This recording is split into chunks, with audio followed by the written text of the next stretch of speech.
कि जिस समाज कल्याण विभाग का बजट 40.48 करोड़ रुपया हुआ करता था, उस अनुसूचित जाति जनजाति विभाग का बजट माननीय नेता ने लगभग 2000 करोड़ करने का। बिहार के सम्मानित मुख्यमंत्री, हम सबके नेता और दलित और वंचित समाज के प्रेरणा स्रोत परम आदरणीय श्री नीतीश कुमार जी, पार्टी के राष्ट्रीय अध्यक्ष, हम लोगों के अभिभावक आदरणीय श्री ललन बाबू,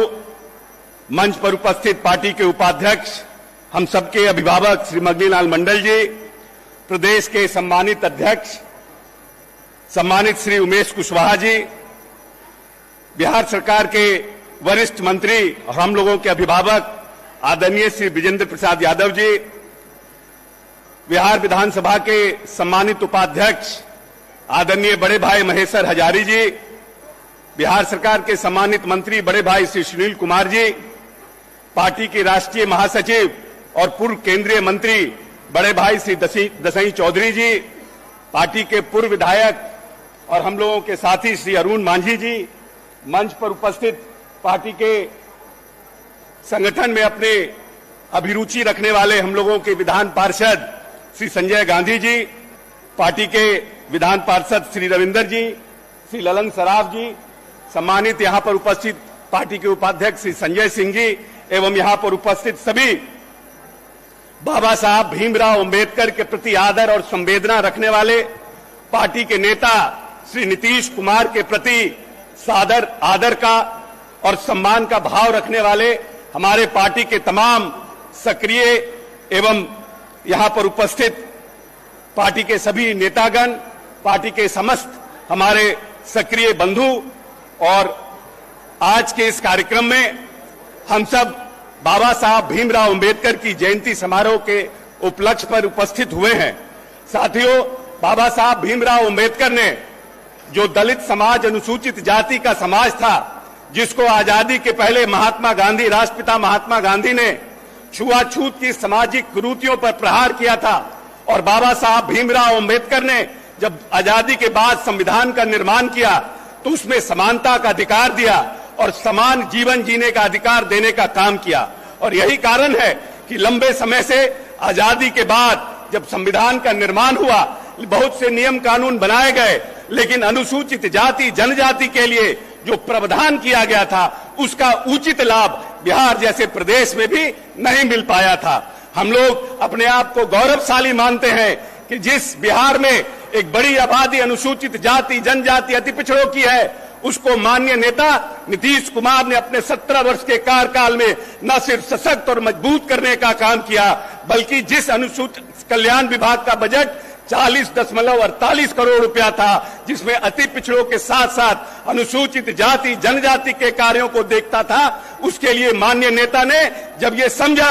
कि इस प्रदेश में अनुसूचित जाति जनजाति के लिए जब तक हम अलग विभाग का निर्माण नहीं करेंगे, तब तक इस समाज का जो बड़ी आबादी है उसके कल्याण का काम हम नहीं कर सकेंगे। और 2007 में माननीय नेता ने इस प्रदेश में अनुसूचित जाति जनजाति विभाग का निर्माण किया, और आपको जान के प्रसन्नता होगी कि जिस समाज कल्याण विभाग का बजट 40.48 करोड़ रुपया हुआ करता था, उस अनुसूचित जाति जनजाति विभाग का बजट माननीय नेता ने लगभग 2000 करोड़ करने का काम किया। और इस प्रदेश में जो बड़ी आबादी अनुसूचित जाति जनजाति की थी, बाबा साहब कहते थे शिक्षित बनो, संगठित रहो और संघर्ष करो। माननीय नेता ने महादलित टोलों में 25,000 प्राथमिक विद्यालय, 2.5 लाख अतिरिक्त वर्ग कक्ष का निर्माण करके 10.5% बच्चे जो हमारे स्कूल के बाहर थे उनको टोला सेवक और तालमी मरकज का गठन करके विद्यालय में लाने का काम कराया। शिक्षक के लिए उन्होंने इस प्रदेश में engineering college, medical college, ITI का निर्माण कराया। जो गरीब बच्चे जो आर्थिक रूप से विपन्न थे, जो बड़ी आबादी जिसमें अनुसूचित जाति जनजाति और पिछड़ों की थी, उसके लिए इस प्रदेश में उच्च शिक्षा के लिए स्टूडेंट क्रेडिट कार्ड योजना की शुरुआत की। हम समझते हैं कि माननीय नेता ने जितना बजट का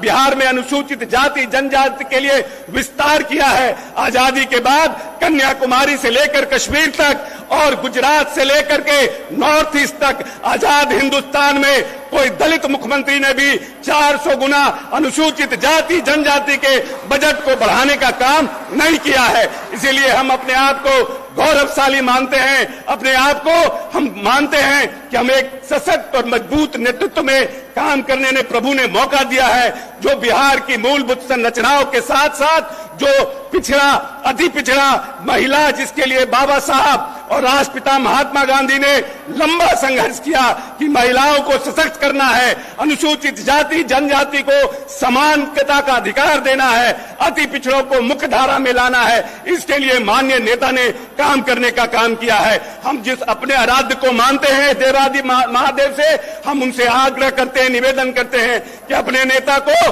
और सशक्त बनाए, उनको लंबी आयु दे, उनको स्वस्थ रखे। जो हमारे दलित समाज के लोग हैं उनके द्वारा, माननीय नेता के द्वारा सरपरस्ती में हमारा अनुसूचित जाति जनजाति का समाज भविष्य में और आगे बढ़े, इनके नीतियों के द्वारा आगे बढ़े, इनके कार्यों को द्वारा आगे बढ़े और इनके द्वारा जो बजट में प्रावधान किया है उससे और समाज हमारा सशक्त हो, आर्थिक रूप से, सामाजिक रूप से और राजनीतिक रूप से। जय भीम, जय बिहार, जय नीतीश कुमार।